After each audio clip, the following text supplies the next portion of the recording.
Ladies and gentlemen, buckle up for the most scandalous, strategic, and absolutely brilliant love story of the 21st century. You think you know how Prince William and Kate Middleton met? Oh, honey, you have no idea what really went down in the hallowed halls of St. Andrews University. This isn't just a fairy tale. This is a masterclass in playing the long game. What I'm about to tell you will make you question everything you thought you knew about coincidences and chance meetings. Because when a middle-class girl from Berkshire becomes the future Queen of England, you better believe there's more to the story than meets the eye. Let's start with the bombshell that royal historians are still talking about today. Picture this. It's 1999, and Kate Middleton, all of 17 years old, is supposedly living her best life at Marlborough College. Smart girl, decent grades, nothing too extraordinary. But here's where it gets juicy. Kate was already moving in circles called the Glossy Posse. And no, that's not some teenage girl band.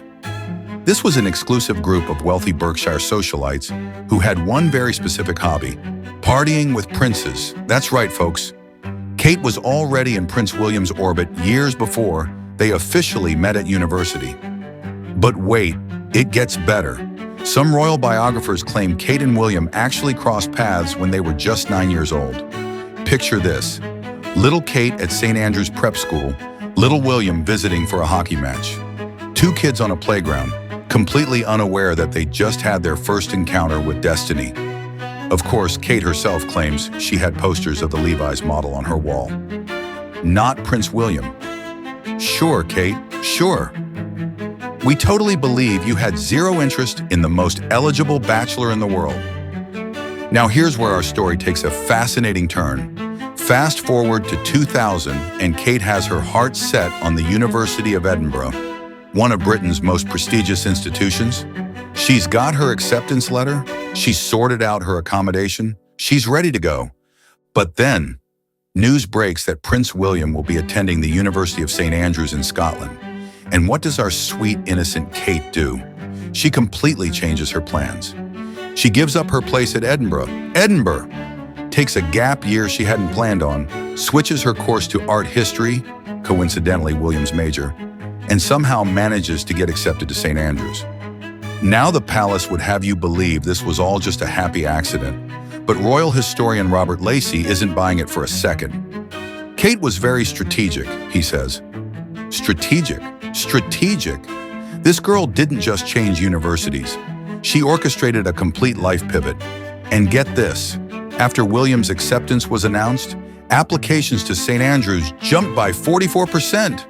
44%! But Kate? Oh no, Kate was just following her academic dreams, right? But here's the craziest part. Kate even copied William's gap year activities. While William was doing charity work in Chile, building homes and learning about conservation, guess who also decided to do charity work in Chile? That's right, our girl Kate. Different timing, same organization, same country. What are the odds? At this point, you have to admire the dedication. This wasn't just a crush. This was a 5-year plan. So finally, September 2001 arrives, and Kate Middleton walks in St. Salvator's Hall at St. Andrews University. And there he is, Prince William, studying the same subject, living just a few doors down in the same dormitory. Kate later admitted she went bright red when she first met him and scuttled off feeling shy. Shy, K-A-T-E, the same girl who just orchestrated the most elaborate university transfer in modern history. Please.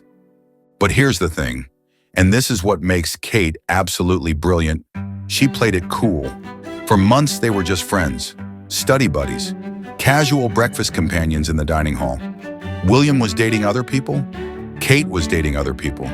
No drama, no desperation, just friendship. And this is where Kate showed her true genius. See, any other girl might have thrown herself at the future king immediately, but not Kate. Oh no. Kate was playing chess while everyone else was playing checkers. Then came March 27, 2002. The date that changed everything. The University of St. Andrews was hosting a charity fashion show called, and I kid you not, The Art of Seduction. Could the universe have been any more obvious? Now picture this scene. It's the St. Andrews Bay Hotel. Prince William, the future King of England, has just paid £200. That's about $370 today for a front row seat. Front row. This wasn't casual interest, people. The lights dim, the music starts, and out walks Kate Middleton in the most scandalous outfit any future queen has ever worn in public. We're talking about a see-through, mesh, barely there dress that was originally designed as a skirt. But Kate wore it as a dress over a black bra and panties. The designer, Charlotte Todd, had created this piece for £30 as part of her Art of Seduction project. £30! That's less than $50 for the dress that would secure a future queen. William is sitting there, front row, probably expecting to see his friend Kate in some nice, modest university fashion. Instead, he gets a full revelation. According to witnesses, William turned to his friend Fergus Boyd and said, and I quote, "Wow, Fergus, Kate's hot." The future King of England just discovered that the quiet girl from his art history class was absolutely stunning. One classmate said William's eyes were like stalks, whatever that means, but it sounds appropriately dramatic. After the show, William reportedly told Kate she was a knockout and tried to kiss her. But here's Kate's masterstroke. She pulled away. Can you imagine? The most eligible bachelor in the world tries to kiss you and you say no? That, my friends, is how you make a prince obsessed. William later said he'd always been interested, bordering on obsessed with Kate. Obsessed!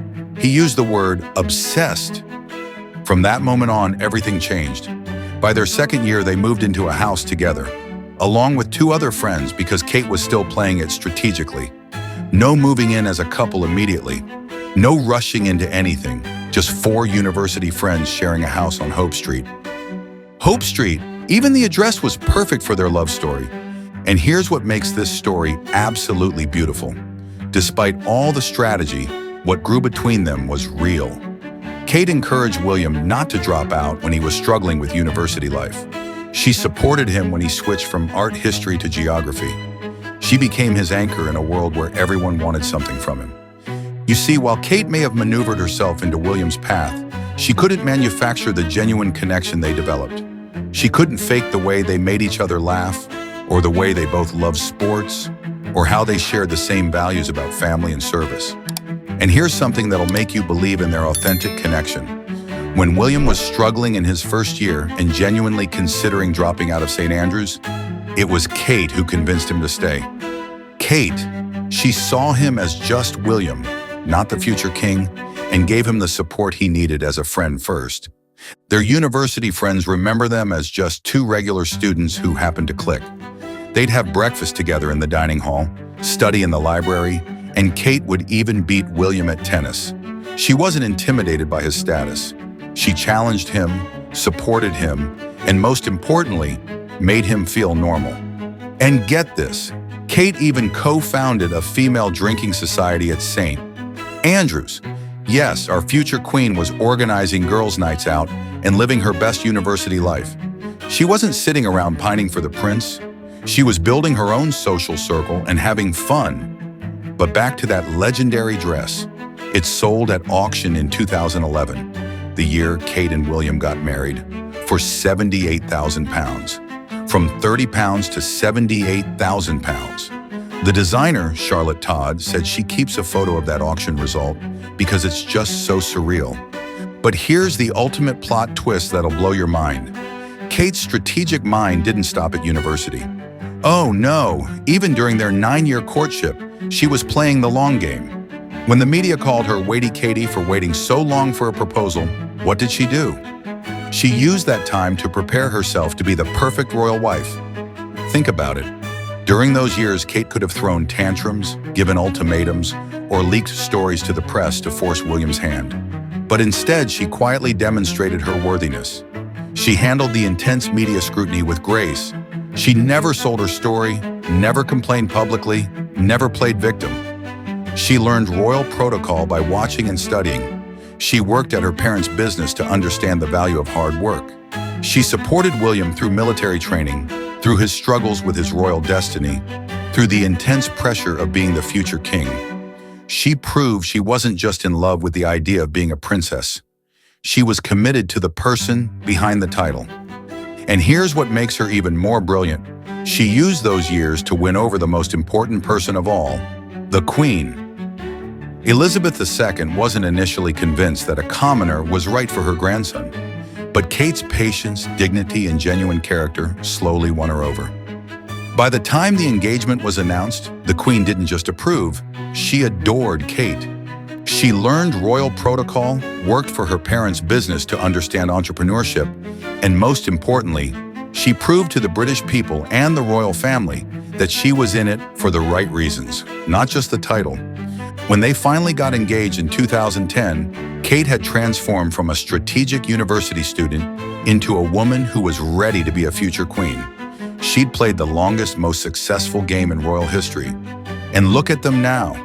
23 years after their paths first crossed, they're the Prince and Princess of Wales, raising 3 beautiful children and representing the modern face of the British monarchy. Kate went from a middle-class girl with big dreams to the woman who will one day be queen. So what can we learn from the ultimate royal love story? Kate Middleton didn't just fall into a fairy tale. She wrote her own fairy tale, one calculated decision at a time. But here's the real magic.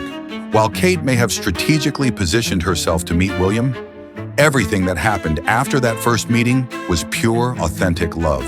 Their decade-long relationship survived media storms, royal family drama, and the pressure of an entire nation watching their every move. They've now been together for over 2 decades, and their love story continues to inspire millions around the world. They've shown us that modern royalty can be relatable, that duty and love can coexist, and that sometimes the most extraordinary stories start with the most ordinary moments, like 2 university students sharing breakfast in a dining hall. From Kate encouraging William not to quit university, to William supporting Kate through her cancer diagnosis in 2024, they've proven that their partnership is built on genuine care, mutual respect, and unshakable love. From a 30-pound see-through dress to the crown jewels of England. Now that's what I call playing your cards right. Kate Middleton, master strategist, devoted wife, future queen, and absolute legend. And that, my friends, is how you catch a prince, keep a prince, and become a princess who's destined to be a queen. The greatest love story of our time wasn't built on chance, it was built on choice. And what a choice it was, and what a choice it was, and what